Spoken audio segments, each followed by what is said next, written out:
this moving. It's Young People Nation.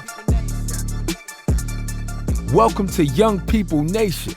Listen to us weekly as we commit to bring transparency, healing, and truth to the everyday situations in life that might bring you down. Join us for your weekly dose of inspiration. Thank you for listening to Young People Nation. Make sure you subscribe so you never miss an episode. And now, here's your host, Eugene and Donna Perry. Let's go. Christ is the foundation. Know his word gon' lead us. Know I'm already going. Taking steps I believe in. Giving guidance to the youth. Giving guidance to the lost. Mr. Perry, it's been a pleasure. Thank you, dear. Yes. Okay. Well, we're in session 3 of Young People Nation with this recording and 138 recordings. Wow. Ooh, 38 and alive. 138. 138 and alive. Yes. We give God all the praise and the glory because Amen. he is the one that downloads these sessions to us, and we are grateful. And we just want to tell God, thank you so much for trusting us with this Amen. platform. And we also like to thank, I'm going to say this, the community, I'm going to tell you, Get Up Production, thank you so much. Number one. Yes. If you need podcast recording, you need to contact them. Okay. And also Rocky Premier, who is our marketing representative. Oh, yes. Amazing. So as you all see, it takes the community, it takes God first. Yes. 2 willing vessels to say, yes, God. And then the community, Yes. people encouraging you, telling you to go forward. There's family that listen to the podcast, that's so into our lives. We're very grateful. And so for that, we tell everyone, thank you. Thank you all so much. And get those that ain't. Get what? Get those that ain't looking. Oh, well, you know, hey, God knows how to draw. If he be lifted up, he'll draw him. Okay. So we lift him up here. They're coming. They come. And so we're in session 3. And we talked about in the first session about setting the standards. In the beginning, we're encouraging young people, premarital people getting married again. Hey, have that standard of realistic standards. Let me say that, okay? This gonna sound like a joke, but don't be no, okay, can't say that. Okay, Right. but have realistic expectations of a person, okay? Yes. And because don't be expecting no one to buy you a $500,000 house. Can you buy yourself a $500,000 house? Do that first. You do the work first, and then I'm expecting mine. But but do the work first, okay? And then we talked about friendships and marriage, and sometimes it's that difficult to part ways. And we collaborated about our life, started in 1984 and where we are today. And Marshall is huge in our life, so thank you, Marshall. And but in session 3, the preparation of life happening. We talked about parents and knowing how to set boundaries when it comes to families and versus your marriage. And you understand it coming together Right. about making decisions and not me running to Western Union talking about, I'm gonna send this to my sister and they're not gonna know about it, or my brother, but we are, and I thank you for that. And we've done that together, Right. And so I'm very grateful for that. But in preparation for life happening, making sure you have proper coverage for yourself and your family. I just did a luncheon yesterday, and it was 60 plus in there. And when I asked them to raise their hand of how many have a trust or will in place, there were several hands that was not up. Yeah, because, in situations like that, people think they're going to live forever. But a couple of them came over to the branch right afterwards. Good. How good is that? Excellent. Yes. And so it is important. I've seen this Monday through Friday where there's no insurance policy in place. There's no will in place. And so the family got to have a GoFundMe And Right. how unfair is that? Well, the thing is about it, procrastination. The more you do it, the easier it gets. Mm-hmm. And you always think it's tomorrow. God taught me a lesson. It was during the time I had that second wreck. Mm-hmm. And I was saying to myself, well, as things happen or something like that, I have time to say this or jump out of the way and all. And no sooner than I came across the hill, a truck pulled out in front of me and hit me. Mm-hmm. And the only time I had, all I could say was, "Oh God," and that was it. And that's how much time I had. The reaction and all like that. It was too swift. I wasn't fast enough because I didn't believe it was happening, and two, everything. I don't know why. Maybe just me. Mm-hmm. Everything was in slow motion. And in the time, it was seconds before I collided with that vehicle. And in that session and all, I saw my history of my childhood. I saw my wife. I said, man, I need to fill that wheel out. And then I saw, man, I should have told my wife, I should have kissed her goodbye before I left. And then all those things that I shoulda, coulda, woulda, shoulda, flash in front of my eyes in those seconds. And that's how fast it happens. Life happens. Mm-hmm. You don't plan for it, but it happens. Mm-hmm. And when it happens, it just is. Mm-hmm. And by that, you got to have stuff in place. You have to have a will. You have to. People need to know where you put your insurance policies. You need to know where your parents' insurance policies are. Mm-hmm. During times when a person going to glory, it's no time to be writing it up then or trying to find out where it's at and all, because it's just reaction. It's just reaction. It's just doing. Mm-hmm. And in that, you're not be thinking in your right frame of mind at all. Everything but what shall I do now will come to your mind. And everybody else going to be moving in as a schedule, because not only they don't have a dog in the fight, but they are there to commit a service of caring for you in your time of grief. Mm-hmm. And in that time of grief, you should have stuff already in place. And that it really makes it go smoother. We have both experienced that with our parents. Mm-hmm. That, knowing where things was at, right, when it was time to move, it was smooth. Right. You understand? And so I learned that from my father. My father fixed it so when he did leave here, that things were smooth for my mom, And so, however, as my mother was getting older, my middle sister, and also just because you're the oldest, sometimes don't mean you're the most responsible. Right. So you have to look at your dynamics of your children. And we've changed our will a couple of times, from when you was in the military, we had to appoint someone that in the event something was to happen to us, that this person was going to see after our children. Right. And so you have to do an assessment, I'm going to say periodically, of where your family is, where your children are.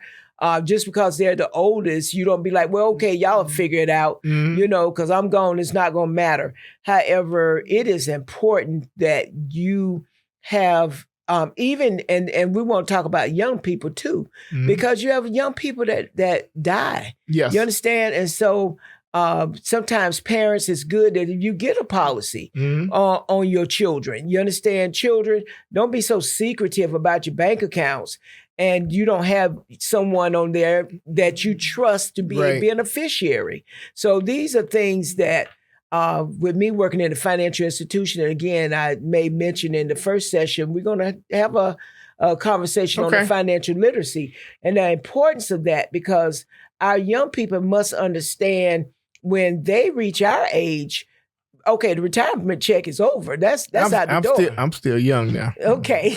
I just want to put it out there. But the retirement checks are over. And so, Social Security going to be gone. Yeah. And so, okay, so we need to teach them the vitalness of preparation. You must prepare for life because life is going to happen. Yeah, I'm gonna tell you, it's sad, but it's been incidents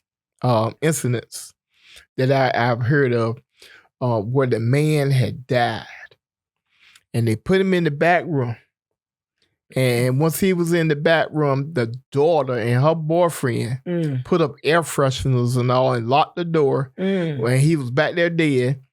And they was getting his retirement check. Mm-hmm. And as they were getting his retirement check, they went out and blew the money months after month after month after month until they didn't see the man. So they did a welfare check, and the body had already mummified. He had been back there so long.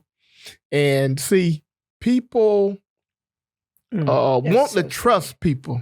You want to trust people. Mm-hmm. But if that person ain't in the right frame of mind, you got to have that will together, because it's going to be a lot of infighting.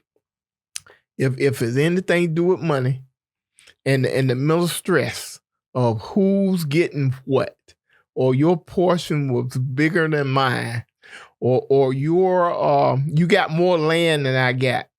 So and so meant for me to have that Jaguar and all like that. So you got to go to probate court, and it'll cost you money. You got to have your will or your trust already done. And what that told me about the gentleman, she probably had power of attorney over him. Mm-hmm. And so therefore she was able to speak for him. And so you must be mindful of who you are giving that authority to. But it's only as good as long as you living though. Right, but they didn't know he was dead. Right. So she was speaking for him. That's what she was doing. Yeah. And that's so sad. Yep. That's so sad. And so therefore, you have to take an assessment around you and see, okay, can I trust this person? Is this person financially sound? Do they understand finances? Are they going to make the best decision for everybody? Because one thing I do love about both of our parents, first it was our fathers, both our fathers left first, and then our mothers. What was done was we were able to come to peaceful agreements. Right. And so that's what is possible because we're evident of that. Mm-hmm. We were able to come to, like when my mom went to be with the Lord, my sisters and I, we all sat down, sat down and said, okay, what we're doing with the house, we made a decision. Like when your mom transitioned, okay, this is what's left, split in fours. That's what it's supposed to look like. You understand? Because they were able to leave it in the hands of people that they knew was going to take care of business. Let me say that. And so it is important for even you young people, make sure you have an insurance policy and make sure someone knows where that insurance policy is at. It does no good if nobody knows where it's at. Because, once life happened, if life happened, all of us have we have the beginning date and then there's the dash, and that dash is up to God. He already knows that date. However, you don't want to rush it. Okay. That if you don't have the proper preparation, it causes such mental stress on the person. And everyone has an opinion, but sometimes you're the money person that everybody's looking at. So we want to stress to our young people, do not spend everything you got. If you're older, have your information in place. Make sure people that sometimes you've got to get in your parents' business. Yes. You've got to get in it because especially if you're the money person. Well, I want to get a little bit more, bring up a little smoke. The one that ain't got no money is always the one trying to get in the coffin. That's the one that ain't got no money. and they was, daddy wanted me to have this and this and this, and they be trying to get in the coffin on the day of the funeral and crying the loudest. but they the ones that ain't got no money. Well, and then it's important, like for both of us, you like when my parents left here, you were very instrumental in helping me to get through that. I really had a hard time with my mom, and so and I watched you when your father passed first, and then your mom, you had a tough time. So it's important to have the people around you that's going to help make peaceful and sound decisions, because life will happen.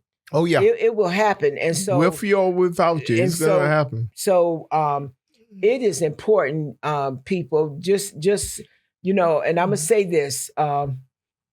We trust God, we believe God, but faith without works is dead. Right. If you don't get out there and do the work you need to do, making sure your stuff is in place, that is not good. That's not good. But the other part of that is, and I really want to emphasize this, don't leave responsibility on one person, because one person might have to take care of a parent that cannot take care of themselves, and while the other ones are out running around the world and seeing the world, that other person is stuck there in that one spot. And I see it all the time. And that one person that's there all the time, they are mentally drained. Yes. And they're waiting on mom or dad or uncle, hand and foot. And the other person is there seeing the world. And then they come into the atmosphere after everything done. Why didn't you do this? Why did you do that? Why couldn't you make a better decision with this? And that person was never there. Never there. Well, I praise God that when it comes to, and I'm going to say this again, both our parents, we had to recognize what our place was in that. Like for both of us, we weren't able to be there physically. Right. But whatever the financial need was, God graced us to be able to assist and help and get things done. And you have to be cool with that. Right. You have to be fine with that and do your part, because there's a part. And sometimes it's not even your family that's going to help you. Right. Sometimes it's someone that's like a daughter, like a son, that they're going to do more for you than the children that you birthed. But then again, and you still got to get that mental health though, because it's stressful. Yeah, that person that was always there, they don't have a life. Yes, all they have is taking care of the injured person. That's their child. I watched my sister Judy go through that a lot with Mama. And so you are correct. And even though she had a community of other people helping, but she was the primary person of making sure things get done. So I'm forever grateful for her. And but again, knowing your spot, and like you said, that could be a lot on a person for a person to come in saying, well, why didn't you do this? Why didn't you do that? See, you're going to get cussed out. That's what's going to happen. And don't just come and visit for a couple of hours and then you go home for 5 years. Oh. Yes. Listen, that's where we have to be mindful and be considerate of situations. However, what I want to end on this session is make the proper preparations for your life. That this is your life. And so for you to leave that weight, that mental stress to children, spouses, that is not right. That's not fair. So let's do better. Okay, let's be proactive, and we don't want to be reactive. Okay, I believe in Proverbs that talk about it's a time to be born and a time to die. Oh, that's in Ecclesiastes. And Ecclesiastes. Thank you for your correction. Thank you for your Ecclesiastes. Bible study. Yeah, you're right. And see how we gel like that when you came and correct me like that, and I accepted it because you did it in love. You didn't say like, "Hey, dummy." No, but, no, I don't talk at you like that. That's very disrespectful. I know some couples talk like that. And things, and I don't hang around them because I don't do that. Okay, well, we're ending in session 3, and like you said, there in Ecclesiastes, there's a season and a time for everything, right? And there's a time to live, die, have fun, but life is going to happen. Okay.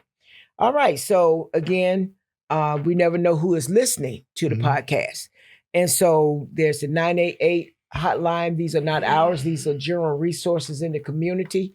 There's a 211. That's a general community resource number. There is the text 741-741. That's free 24/7. There's the National Alliance on Mental Illness. And you can go on their website and get connected with someone in the state that you live in. And also there's a National Suicide Prevention Lifeline. And that number is 800-273-8255. And please, again, never suffer in silence. Mr. Perry. In life, I experienced this. There's a beginning, there is an end, and there is an in-between. And in the in-between part, it can be painful.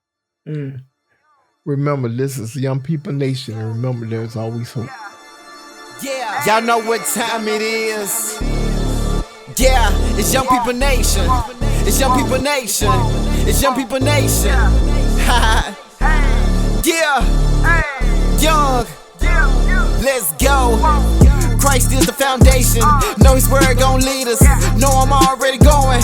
Taking steps I believe in. Giving guidance to the youth. Giving guidance to the lost.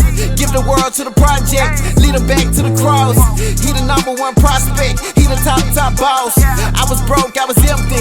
He the one that paid the cost. Really thought that I was cool. There was nothing like the Savior. Now it's time for the truth. The whole world been waiting. It's Young People Nation. It's Young People Nation. It's Young People Nation. It's Young People Nation. It's Young People Nation. It's Young People Nation. It's Young People Nation. The whole world been waiting. Whatever you going through, I know what He gonna do. Don't matter the circumstance, we going back to the root. Keep going, keep going. Let that seed keep growing. You need peace and we know it. Now it's time to live holy. Young People Nation. You know what time it is. Young People Nation. Get ready, the time is here. Get ready, we vibing here. We about to let God in here. Young People Nation. It's Young People Nation. Yeah, do it for the heavens, you know where we going. Influenced by His love, you know we gotta show it. It's time to put the youth onto what God is doing. Cause I can tell you now, right now, that God is moving. It's Young People Nation.